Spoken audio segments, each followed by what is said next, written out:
Pas rreth 23 ditësh,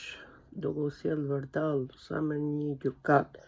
në një tjetër, sa në institucion në një tjetër, arrita që të rifitoj lirinë pjesërisht dhe pata mundësi që të kryej veprime nëpërmjet shërbimeve postare me ndërmarrjen Tirana Parking, ku fillimisht i dërton nëpërmjet postës elektronike, emailit dhe Facebookut, faqes zyrtare të ndërmarrjes Tirana Parking, i paraqes 3 kërkesat një pas njëshme,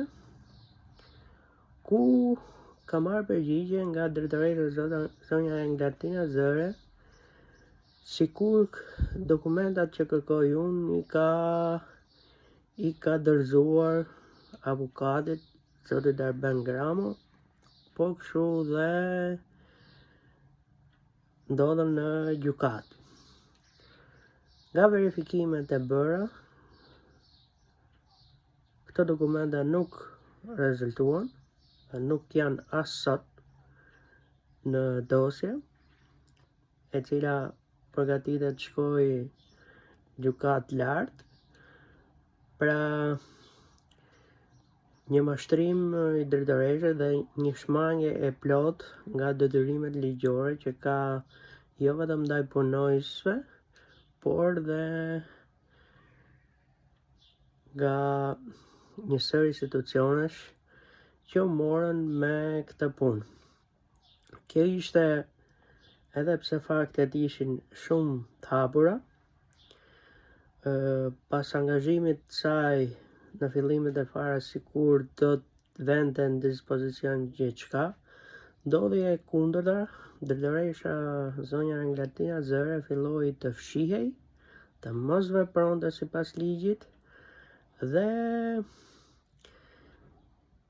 na la një konflikt hapur me së paku me 3 kolegët që ishin përfshirë drejt për drejt në këtë ngjarje, siç është Nera Muradi, kryespektori Ervin Memi dhe specialisti i tij Bruno Koçi.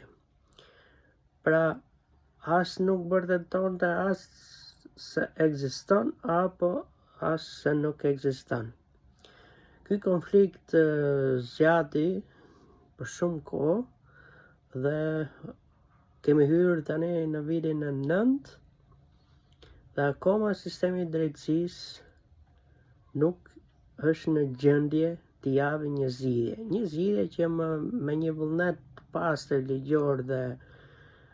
ndërhyrje profesionale do vetëm 5 minuta kohë. Mjafton të shkojnë në server, të rimarri pamjet apo të marri kompjuterin ku Bruno Koçi ka kryer veprime, pra ka kryer fshirjen e kamerave të sigurisë dhe rikuperimi i pamjeve të fshira filmike është 100% i mundshëm. Të sistemi i drejtësisë ka kaluar në 6 seanca deri më sot, nga shkalla e parë në apel përgatitet për gjykat lartë, sepse akoma nuk ka marrë zgjidhje, nuk vepron dhe mosveprimi i sistemit të drejtësisë sigurisht shkakton dëm ekonomik. Pavarësisht se kush pal të dali humës,